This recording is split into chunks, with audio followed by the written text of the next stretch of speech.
La chimie. Alors, dans la vie de tous les jours, la chimie, d'habitude, c'est tout ce qui pue et ce qui explose, et éventuellement ce qui pollue. Mais en fait, du point de vue de la science, la chimie, c'est la science de l'étude de la matière, donc la constitution de la matière, de quoi elle est faite et comment ça va réagir. Alors, la matière est faite d'atomes. Bon, cette idée de l'atome n'est pas tellement moderne. Elle a été inventée au tout début par Démocrite. Démocrite qui était un philosophe de la Grèce antique. Lui avait considéré que si on prenait de la matière, qu'on coupait en deux, puis qu'on prenait cette moitié qu'on coupe en deux, puis qu'on prend encore la moitié qu'on recoupe en deux, au bout d'un moment, il devrait y avoir une particule qu'on ne pourra plus couper en deux.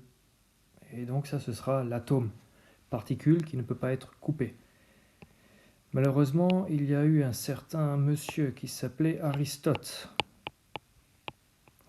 Et ce monsieur Aristote, lui, a déclaré que tout était fait de terre, d'air, de vent et de feu, ce qui est bien évidemment complètement faux. Et grâce à ce monsieur Aristote, l'idée de l'atome a été perdue pendant à peu près 2000 ans. Au XIXe siècle, un autre monsieur qui était un biologiste, donc c'était Robert Brown, avait déposé des petits grains de pollen sur de l'eau et avait observé ça au microscope. Et il s'était rendu compte que les grains de pollen se déplaçaient tout seuls. Et alors il pensait que, parce que les grains de pollen provenaient de matière vivante, alors ils pouvaient se déplacer tout seuls dans l'eau. Il a alors remplacé les grains de pollen par des petits morceaux de sable et il s'est rendu compte que les grains de sable continuaient à bouger tout de même au microscope.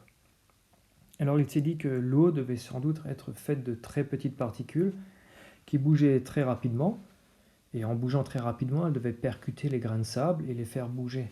Donc Brown a ravivé la théorie atomique.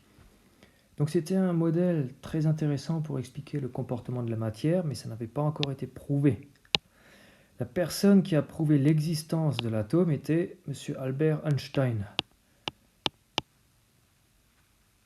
Donc Einstein, en 1905, a découvert beaucoup de choses et entre autres, il a montré que l'atome existe. Voilà. Bien, alors si l'atome a été démontré existant en 1905, ça n'a pas empêché les scientifiques d'utiliser l'atome comme modèle pour expliquer la matière. Il y a tout d'abord eu M. Dalton. Donc, il a considéré qu'on pouvait dire que chaque élément était constitué d'un atome. Donc, par exemple, le plus petit serait l'hydrogène. Il pourrait y avoir aussi d'autres atomes, comme par exemple celui du carbone, qui serait un peu plus gros et un peu plus lourd. Il pourrait y avoir l'atome d'azote, l'atome d'oxygène, l'atome d'uranium, et ainsi de suite. Alors, dans le modèle de Dalton, l'atome était une petite boule, une sphère, insécable. Voilà, de charge neutre. Il s'avère que l'un des élèves de Dalton était Thomson. Thomson, lui, a découvert l'électron au XIXe siècle. L'électron est une particule qui est négative, et Thomson, alors, avait pensé à un nouveau modèle pour l'atome. Il avait repris le modèle de Dalton, donc l'atome devait être une sphère rigide, dure, insécable, mais qui globalement était chargée positivement. Et à l'intérieur de cette petite sphère positive, il y avait plein de petites charges négatives. Et la somme de toutes les petites charges négatives devait être exactement l'opposé de la grosse charge positive, ce qui pouvait montrer que l'atome était alors électriquement neutre.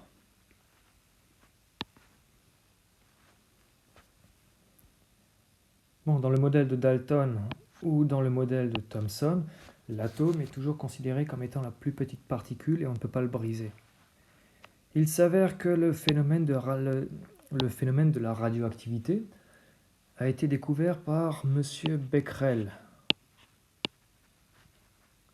Becquerel au XIXe siècle. Donc la radioactivité, il s'était rendu compte qu'il y avait en fait des petites particules chargées positivement qui s'échappaient de certains atomes qui avaient été détruits. Il a appelé ça les particules alpha. Et ces particules, comme je l'ai dit, elles sont chargées positivement. Alors ce qui est très important avec ces particules alpha, c'est qu'elles vont être très utiles par la suite pour un autre scientifique qui était cette fois-ci Ernest Rutherford.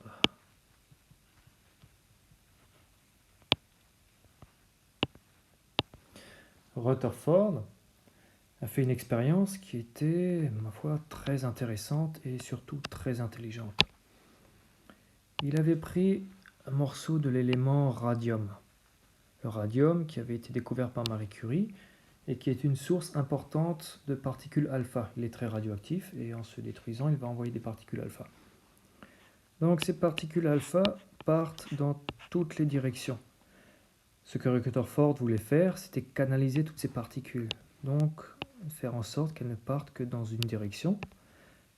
Et pour ce faire, il a enfermé le morceau de radium à l'intérieur d'une chambre qui était faite en plomb.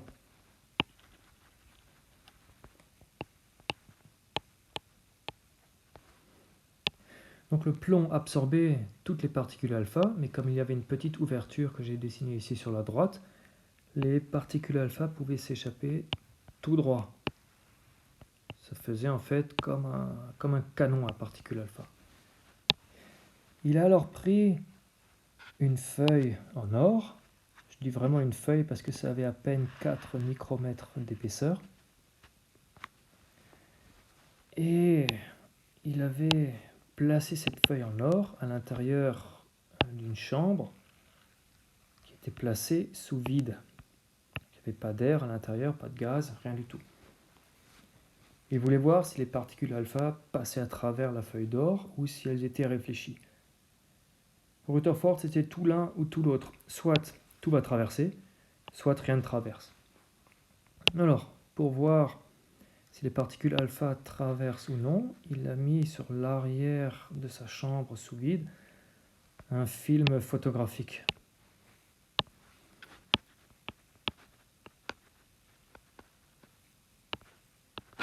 Ce film photographique avait la particularité de réagir avec les particules alpha. Dès qu'une particule alpha allait percuter le film, il a laissé une petite trace comme s'il y avait de la lumière qui avait explosé dessus. Et à sa grande surprise, tout d'abord, il a vu qu'il y avait un spot très important ici, donc beaucoup de particules alpha avaient directement traversé la feuille d'or. Mais il avait aussi remarqué qu'il y avait des petits spots vers le haut et vers le bas. Donc s'il y avait des spots en haut ou en bas, ça veut dire que forcément les particules alpha avaient été déviées par la feuille d'or.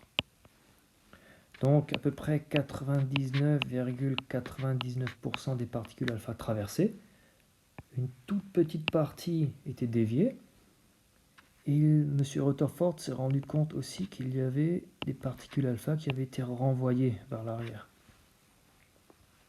Alors ça, avec le modèle de l'atome développé par Thomson, c'était absolument inexplicable. Rutherford a donc développé un nouveau modèle atomique pour pouvoir expliquer les résultats de son expérience. Donc si les particules alpha peuvent traverser la feuille d'or tout droit, ça veut dire que l'atome en grande partie est constitué de vide. Si certaines particules alpha sont déviées, rappelons qu'elles sont chargées positivement, ça veut dire qu'à un certain endroit, il y avait une particule positive qui a pu repousser la particule alpha qui elle-même est chargée positivement. Parce que deux particules chargées de même signe vont toujours se repousser. Et certaines fois, si des particules étaient renvoyées en arrière, ça voulait sans doute dire que la particule alpha chargée positivement avait percuté une petite particule chargée positivement. Et donc, le modèle de Rutherford a été développé ainsi. Le noyau l'atome était constitué d'un tout petit noyau qui était chargé positivement, et il était entouré d'un nuage d'électrons. Donc l'électron découvert par Thomson était toujours là. Donc on voit que comme les électrons sont chargés négativement et n'ont pas d'influence sur les particules alpha, donc elles peuvent traverser tout droit à travers tous les atomes. Et lorsque de temps en temps une particule alpha était en contact assez rapproché avec le centre de l'atome, il était dévié. Ou alors il pouvait carrément repartir en arrière. Voilà, donc le modèle atomique de Rutherford a été développé ainsi. Il y a un centre très massif chargé positivement qui est le noyau.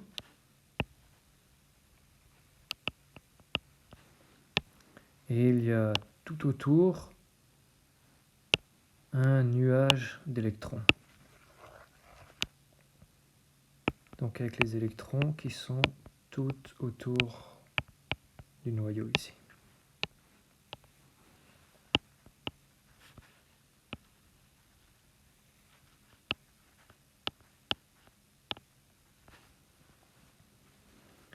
Et c'est à partir de ce modèle que nous allons pouvoir maintenant construire tout le reste de la chimie moderne.